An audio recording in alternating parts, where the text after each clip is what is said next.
High বন্ধুরা, আজ রুটি আর সিমাই করব। এর জন্য প্রথমে এই যে আটাটা মেখে নিচ্ছি ভালোভাবে।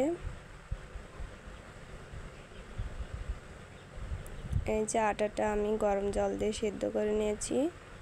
এখন হাত দিয়ে ভালোভাবে মেখে নিচ্ছি।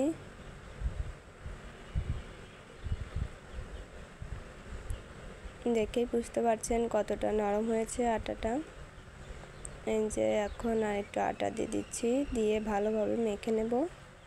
যত ভালোভাবে মাখা হবে আটাটা তত কিন্তু ভালো হবে, রুটি নরম হবে আর খেতেও ভালো লাগবে।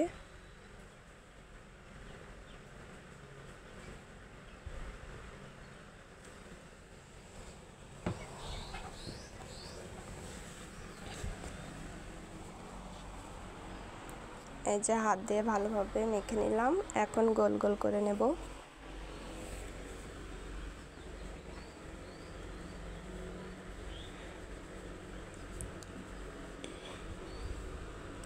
এই যে গোল গোল করে নিচ্ছি যাতে বেলতে সুবিধা হয় রুটিগুলো।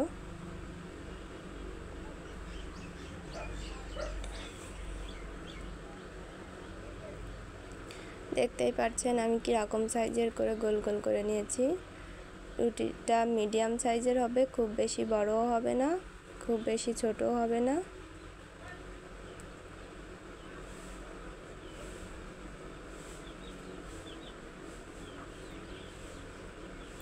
এরকমভাবে সবগুলো গোল গোল করে নেব।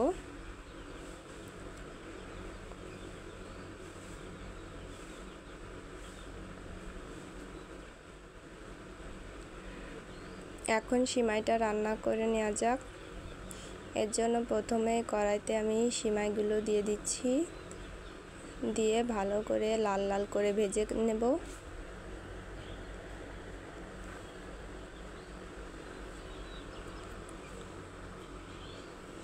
আমি শুধু কড়াইতেই সিমাইগুলো ভেজে নিচ্ছি।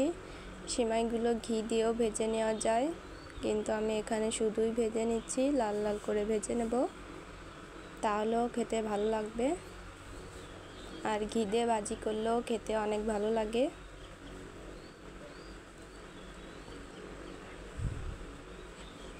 আপনাদের যেরকম পছন্দ আপনারা সেরকমভাবে ভেজে নিতে পারেন।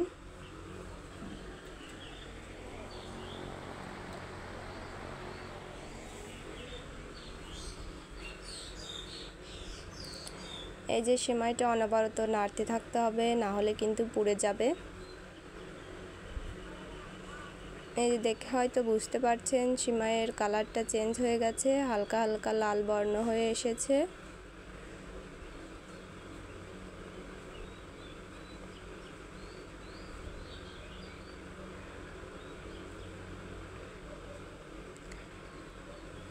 এই যে দেখুন এরকমভাবে নাড়তেই থাকতে হবে, না হলে কিন্তু সিমাইটা তল থেকে পুড়ে যাবে। এই যে আগেরগুলো ভেজে নেওয়া হয়ে গেছে, তুলে নিয়েছি। এখন পরে আবারও আরেকটু দিয়ে দিয়েছি, দিয়ে একইভাবে লাল লাল করে ভেজে নেব। লাল লাল করে ভেজে নিলে তাহলে সিমাইয়ের কাঁচা গন্ধটা থাকে না। এই যে এগুলো আমার ভেজে নেওয়া হয়ে গেছে, এখন নামিয়ে নেব। নামিয়ে কড়াইতে আমি গরুর দুধ দিয়ে দিচ্ছি।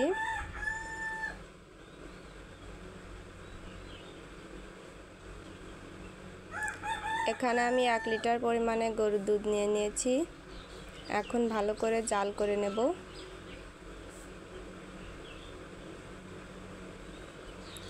এই যে এর ভিতর এখন আমি বাদাম আর কিশমিশ দিয়ে দিচ্ছি, আর দেব সামান্য পরিমাণে লবণ।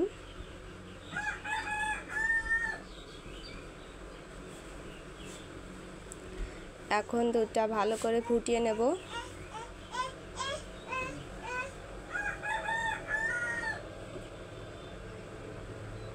এই যে দুধটা ভালো করে জাল করে নিচ্ছি।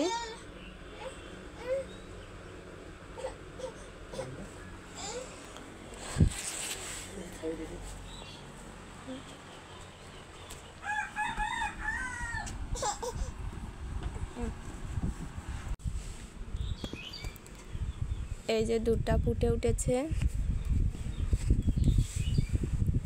দুধটা কিন্তু ভালোভাবে জাল করে নিতে হবে।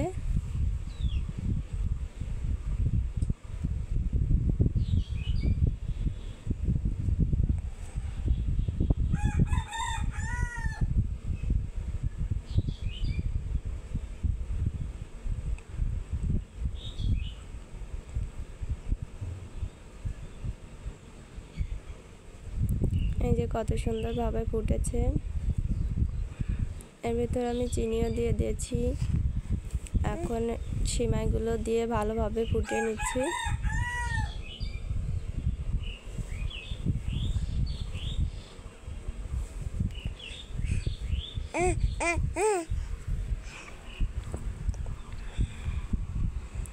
এই যে সিমাইগুলো দিয়ে আরও কিছু সময় ফুটিয়ে নিয়েছি, নিয়ে এখন নামিয়ে নেব।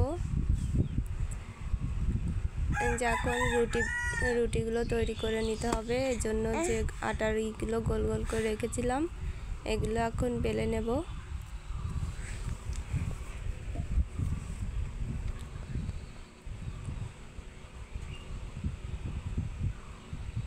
যেরকম করে গোল গোল করে সবগুলো আটা মাখিয়ে রাখবো, তাহলে বেলতে সুবিধা হবে।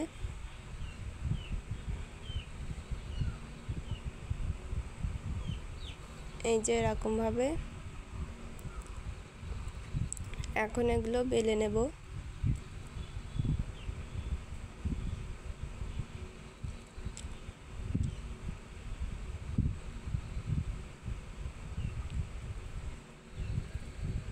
এই যে একে একে সবগুলো এরকমভাবে বেলে নিতে হবে।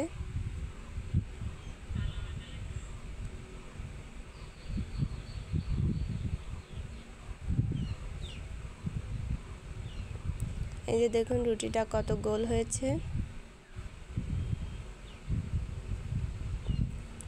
এখন ভেজে নেওয়া যাক রুটিগুলো সব একে একে।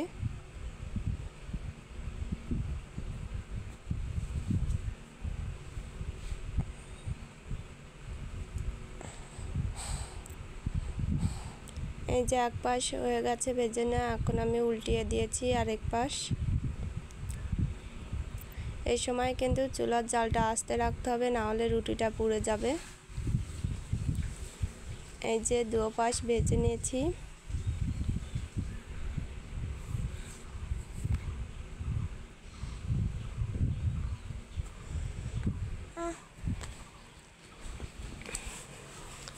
এই যে এরকম করে ভেজে নিতে হবে সবগুলো।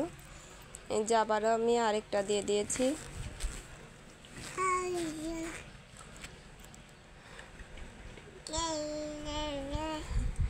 দিয়ে ভালোভাবে ভেজে নেব।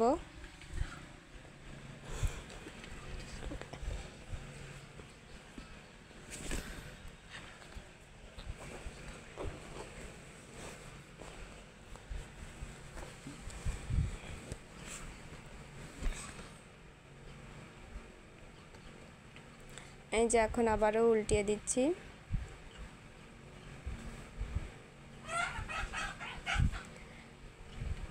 আজকের রেসিপিটা কিন্তু খুবই সাধারণ ছিল। কার কার ভালো লেগেছে কমেন্ট করে বলবেন। এই যে সবগুলো রুটি আমি ভেজে নিয়েছি।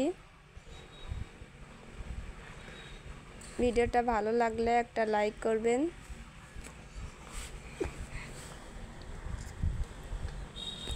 ভিডিওটা সম্পূর্ণ দেখার জন্য সবাইকে অনেক অনেক ধন্যবাদ।